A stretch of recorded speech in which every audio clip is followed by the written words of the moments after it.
We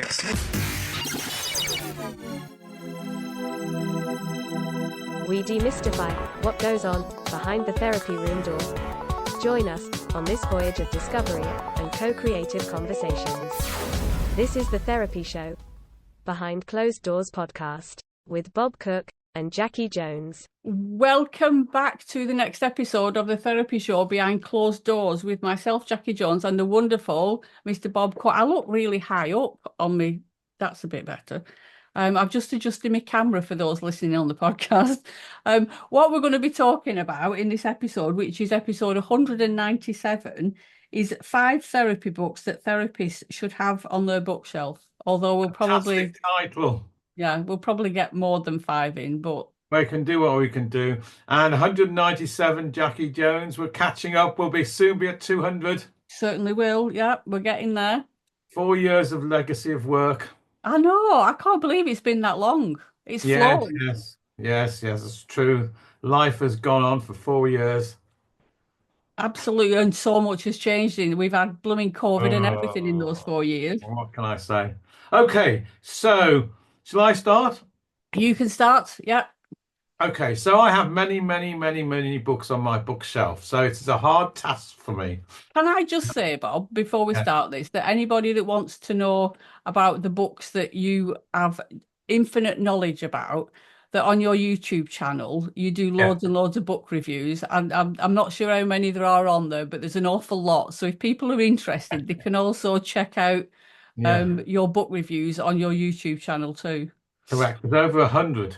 Yeah, I know there's a lot. And every TA book is on Yes. there. So I'm starting off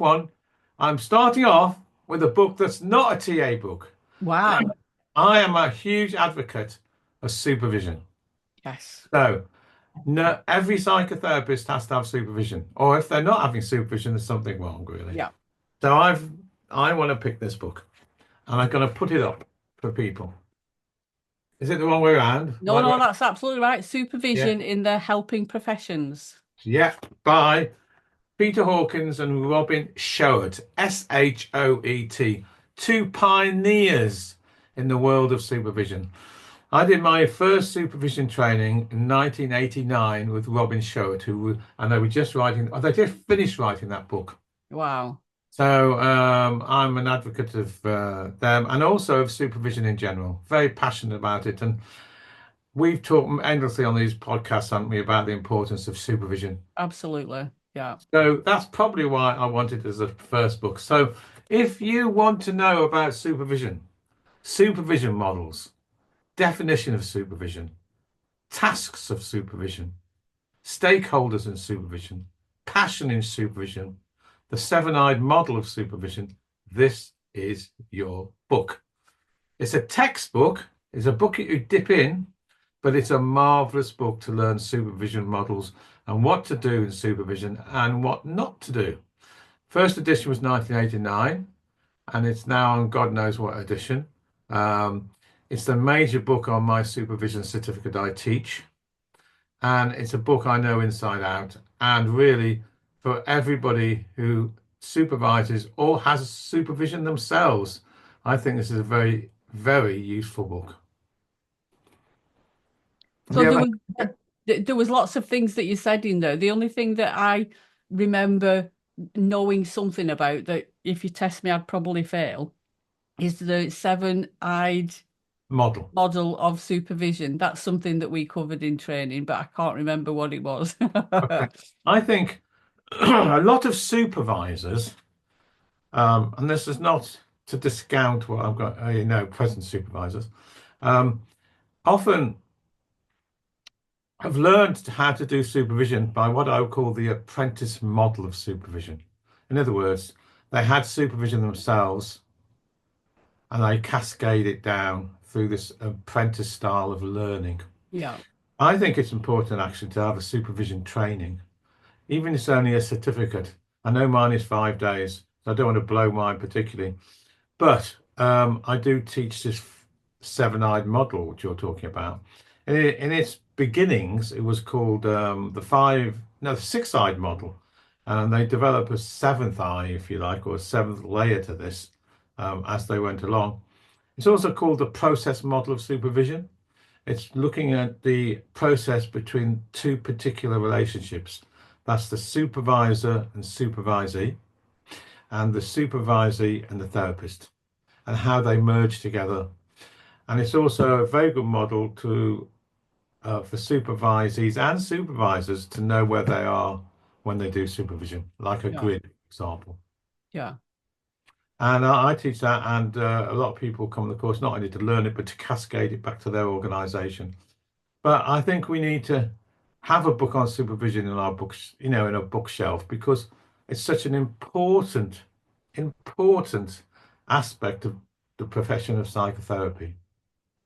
And in that, on the title of that book, was it the caring profession? Is that what it said? Yes, supervision. So it's not just therapist. It is there's an awful lot of institutes and employers and everything out there that do have supervision as part of, absolutely. Supervision in the helping profession. So it's organizational supervision, clinical supervision, educational supervision. It covers a lot of things, but this model, particularly the 7-eyed model, is aimed as clinical supervision. So there's my first book. Okay. Thank you. Over to me. My first book that I refer to and love so much is TA Today. Oh yeah, the absolute textbook. Yes, this is well thumbed through, as you can see. I wouldn't say I've read it from cover to cover, but I dip in and out of this on a regular basis. It's Ian Stewart and Van Joins, and you always know when these were first published and everything. When was this first published? This was 87. 87, yeah. The first edition. There's been many editions since. It was first published 1987, you're right. And it's been reprinted so many times.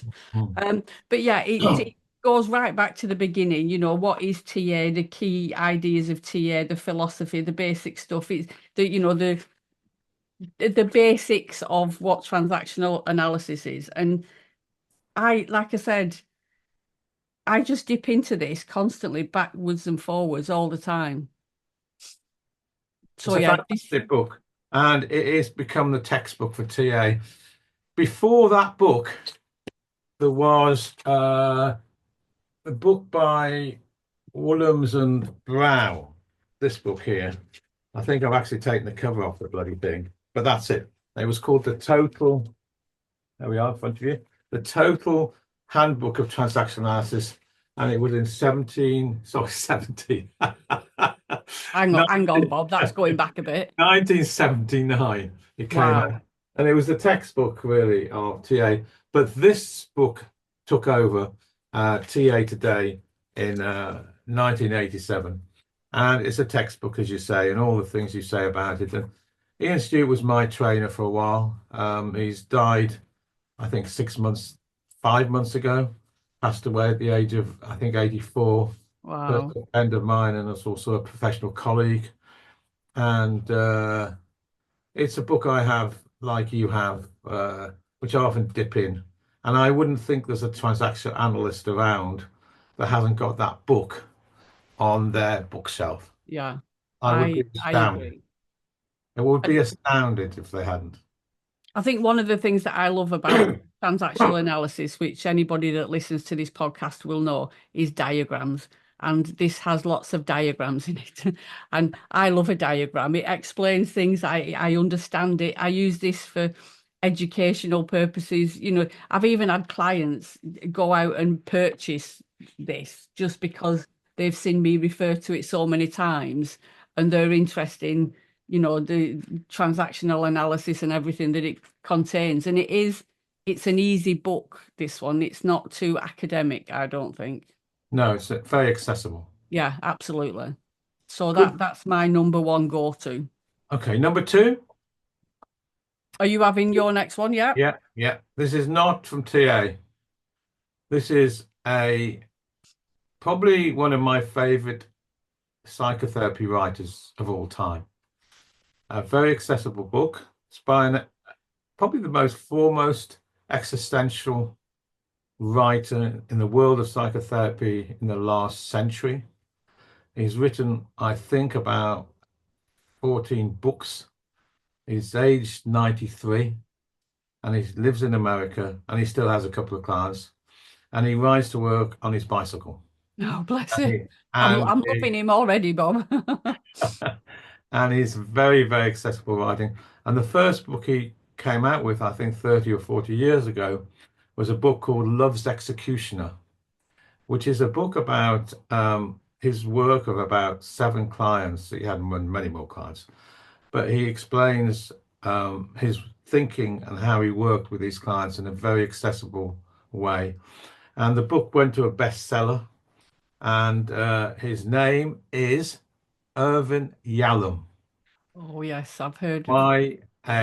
Yalum, a fantastic writer of psychotherapy and existential core issues. And the book I'd like to promote out of his sort of 13 or 14 books isn't so much Love Executioner, which is a very, very good first book, but a book that came along, I think, in 2011, written by him. It's called Staring into the Sun. And it's a book about death anxiety. And in it, there's a treatment plan on how to work with people who come presenting death anxiety and anxiety at that level. Because from the beginning, of course, we are born, we are dying. Yeah. And he talks about that from birth to death, we have the subliminal level death anxiety, even if we're not in touch with it. And it can be triggered by many things in life. And he comes up with a treatment plan for working with people, all of us really, who have different levels of anxiety concerning death. And it's a very accessible book. I don't know another book that's got a treatment plan of how to work with anxiety with regards to mortality. But it's only a small book as well, but it's a lovely book and I recommend it.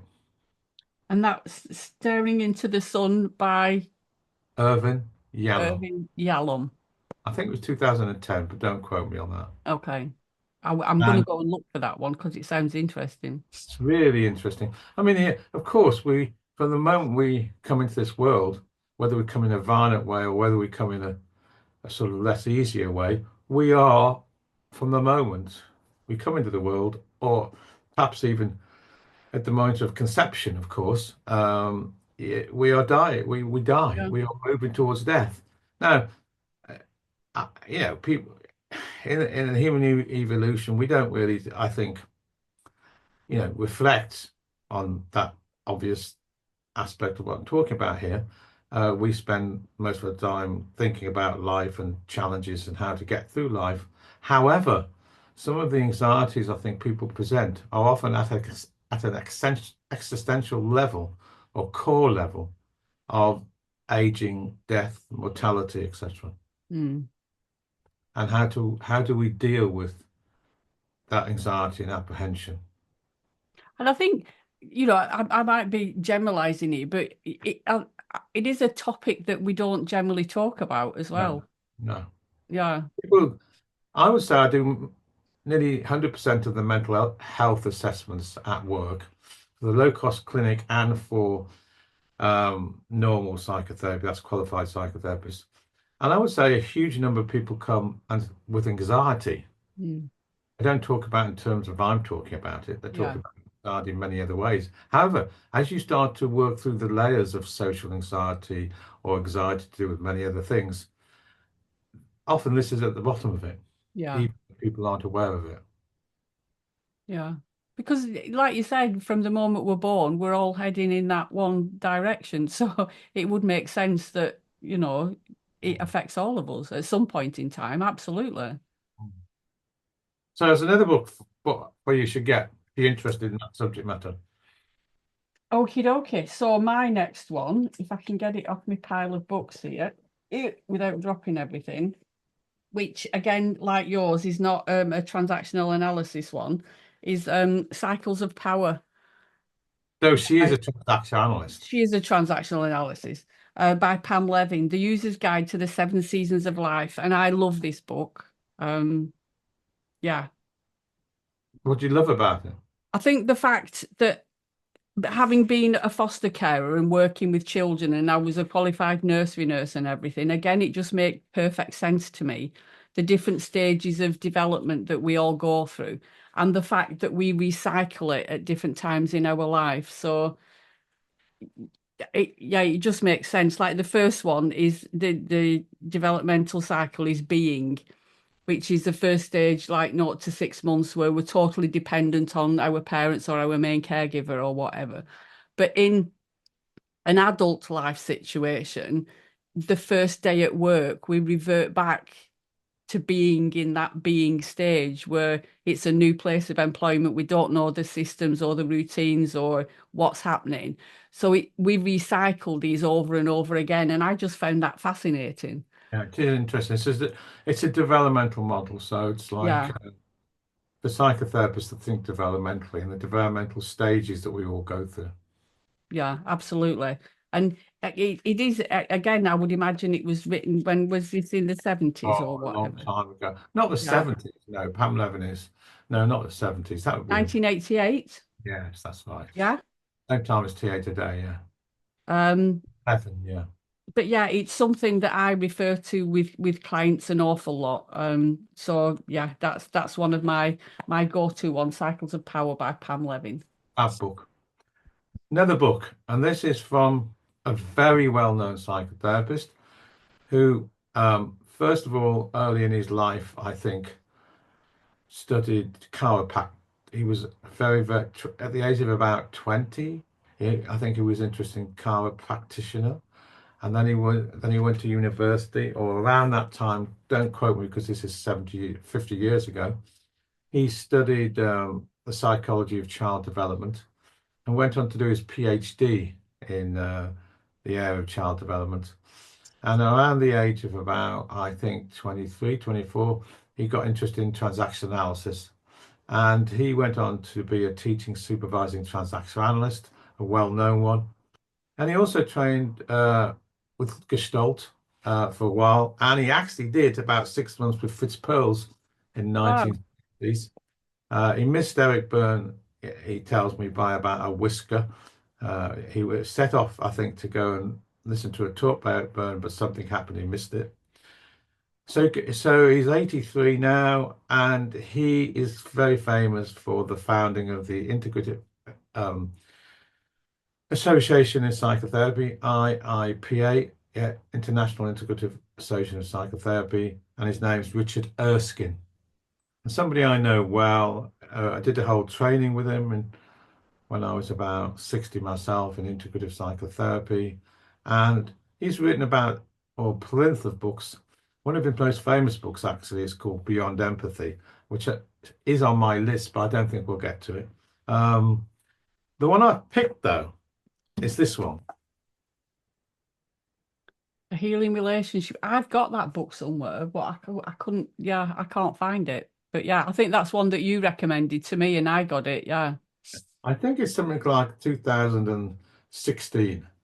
So it isn't a hugely old book. But what I like about this book, and there's not another book like this around, so what I'm going to say now, is that it's aimed really at people interested in the world of psychotherapy and specifically students of psychotherapy. So he takes four cases, and he explains in the book how he works with them clinically and his thinking. And when you get to the back of the book, you are directed to a website, and on that website are these 4 cases that he's been explaining, and you can see visually his work with it. So you almost like, as you watch those, him working with the clients he's been describing, you can read about his clinical thinking at the same time. What a wonderful learning tool. So it's a wonderful resource of being able to watch a master psychotherapist and also have a book that explains what you're watching. Yeah. Isn't that marvelous? Absolutely. It's similar to one of the reasons I think why you wanted to start this podcast, and the title of it, Behind Closed Doors, is we don't Yes. often get to see people giving therapy, obviously, because of data protection and confidentiality and everything. So what a wonderful opportunity to watch a master in action. Yeah, Richard Erskine. Yeah. I mean, he's done, I think his bestseller actually is a book called Beyond Empathy, which he describes his thinking again with many of the vignettes that he talks about in the book. However, that's a pure textbook and I do love it, but this has got an added bonus that you can watch, his work on a website. Yeah. Brilliant. So that's over to So you. my next one, no surprises again, because it's one that we refer to an awful lot, is personality adaptations. Oh yeah, I know you like this. Another one, Van Jones and Ian Stewart, that I dip into and dip out of, and I've got little markers on all the pages and everything. Yeah, so talking about personality adaptations, again, I just find the diagrams and the explanations of how this all links into everything else to do with transactional analysis really helpful. It is a good book. Yeah. Along that, I know we probably won't even get to this book, but I'm going to just put it in alongside what you're just saying. And that's a plug for a dictionary in transaction analysis by Tony Tilney, I think 1990.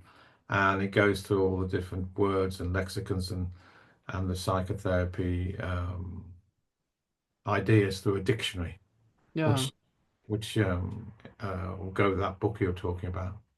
Which again would be really, really useful, because when you first start off, it is quite confusing. All these, like you said, the words that we use and what they refer to and everything. I think when we first started, somebody got something off the internet that was like a flow chart of all the different, stages of transactional analysis and what linked in with what. And it could have been like wallpaper filling up a wall, because one thing leads on to another that leads on to another, and it was, it's massive. It is. Okay, another book, because there's so many I don't want to get through. I say I've got so many.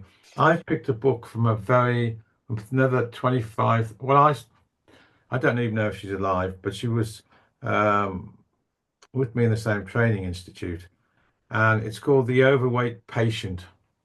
And I think she wrote about that in about late 1980s. And it's a transaction analysis model of working with somebody or eating disorders, if you like. And she's called it The Overweight Patient by Kathy Leach. A psychological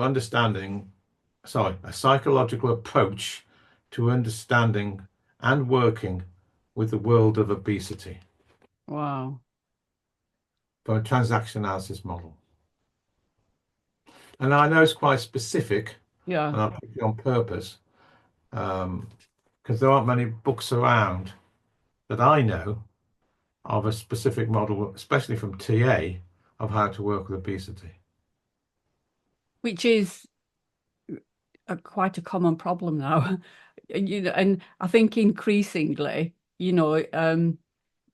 for me personally, as well as professionally, I think there are links in, our lifestyle choices and our past and our script and those sorts of things. So it's good that, there are specific books out that are dealing with things like that.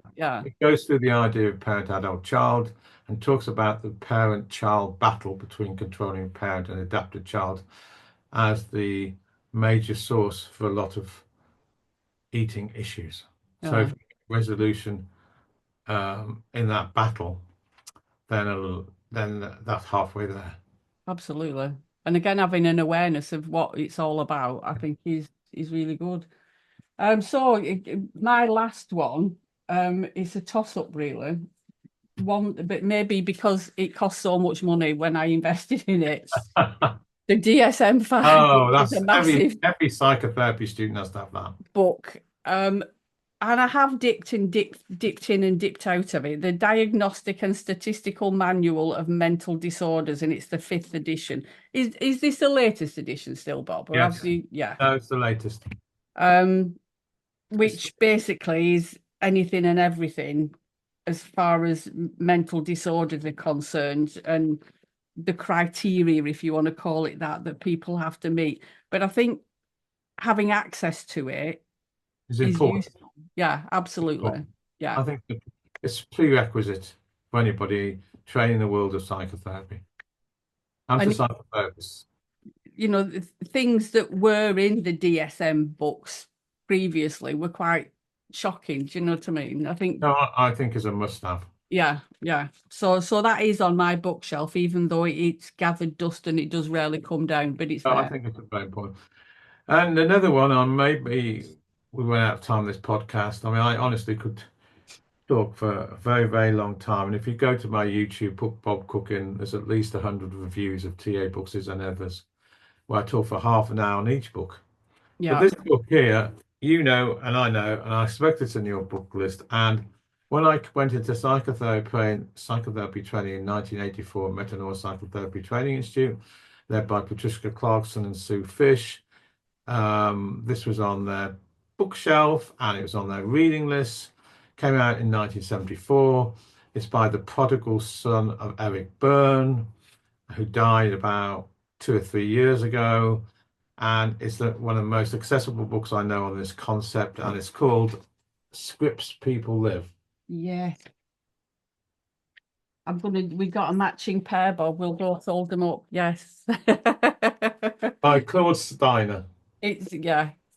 And if you're gonna think about psychotherapy, and particularly transactional analysis psychotherapy, you need to think about the concept of script, which is an unconscious life plan learned in childhood with beginning, middle, and age.